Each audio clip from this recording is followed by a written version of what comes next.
Bonjour, bienvenue au message lumière de la famille Myriam. Aujourd'hui, c'est un jour de fête sur la côte nord. En effet, c'est aujourd'hui que notre nouvel évêque recevra l'ordination épiscopale. Il sera oint de l'Esprit Saint pour une mission spéciale, paître la portion du peuple de Dieu qui lui est confiée. Il recevra l'esprit de vérité pour conduire son troupeau vers la vérité tout entière, vers le Christ, qui est la vérité. Je trouve que les textes de la liturgie du jour s'appliquent bien à cet événement. L'antienne d'ouverture met en lumière sa mission. Il aura à proclamer le nom du Seigneur devant ses frères. Dans quel contexte? Dans le contexte du monde d'aujourd'hui qui ressemble étrangement à celui du temps de Paul. Le récit des Actes des Apôtres relate l'intervention de saint Paul à l'aéropage d'Athènes en Grèce. Paul se retrouve devant un monde païen et idolâtre pour qui le vrai Dieu est un grand inconnu. Sa mission, faire connaître ce Dieu qui a fait le monde et tout ce qu'il contient, lui qui est Seigneur du ciel et de la terre. Ce Dieu qui est le Créateur, celui qui donne la vie, le souffle et le nécessaire, parce qu'il est Père et Providence. Et il nous a fait pour que nous le cherchions, l'atteignions et le trouvions. Il veut se faire connaître à nous, entrer en relation avec chacun de nous. Il veut que nous prenions conscience qu'en fait, il n'est pas loin de chacun de nous. Il n'habite pas des sanctuaires faits de mains d'hommes. Il habite en l'homme et l'homme en lui.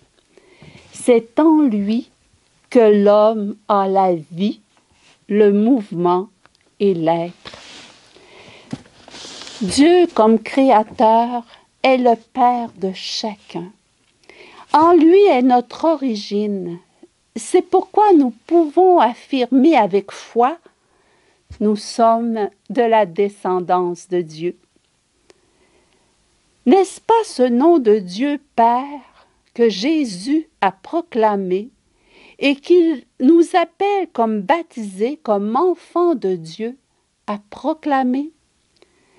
Jésus a donné sa vie pour que les hommes sachent de quel amour Dieu les aime. Comment est grande sa miséricorde envers eux. Il les aime d'un amour infini. Jésus, par sa mort sur la croix, nous dit la passion d'amour de Dieu pour les hommes et sa grande miséricorde envers nous. Dieu s'est investi à fond pour notre salut, pour ramener le cœur de l'homme à lui. Et moi, est-ce que j'accueille cet amour de Dieu dans ma vie? Est-ce que j'accueille sa miséricorde dans mes pauvretés?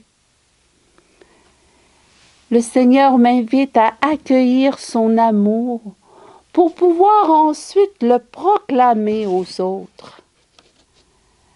À l'aéropage, Paul semble subir un échec.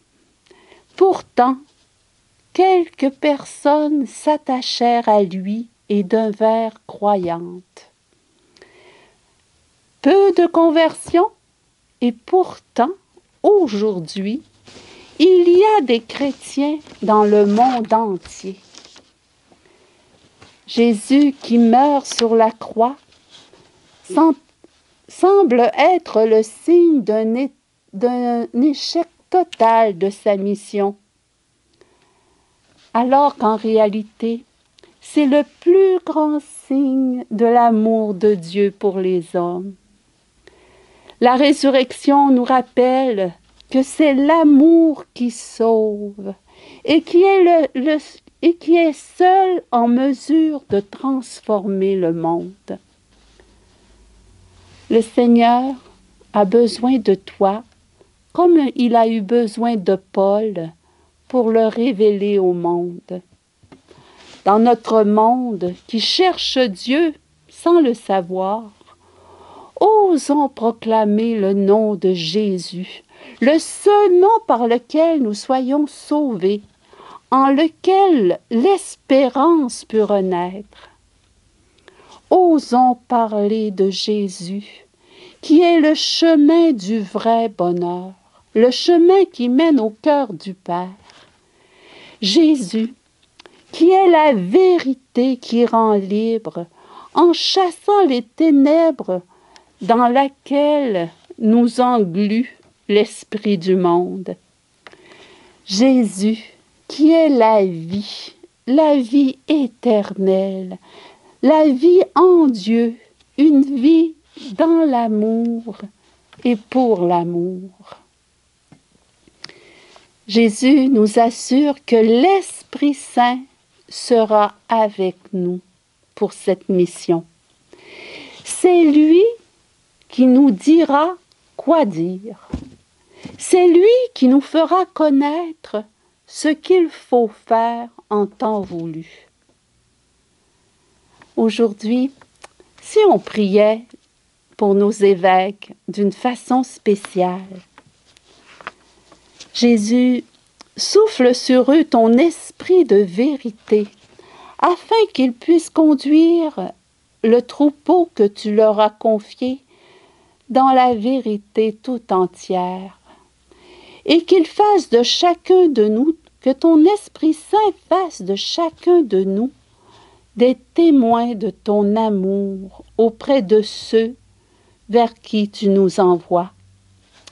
Oui, viens, Esprit Saint, Esprit de vérité, Esprit du Fils, viens, Esprit Saint. Donne-nous la force de proclamer ton nom à temps et à contre-temps. Au revoir et bonne Pentecôte!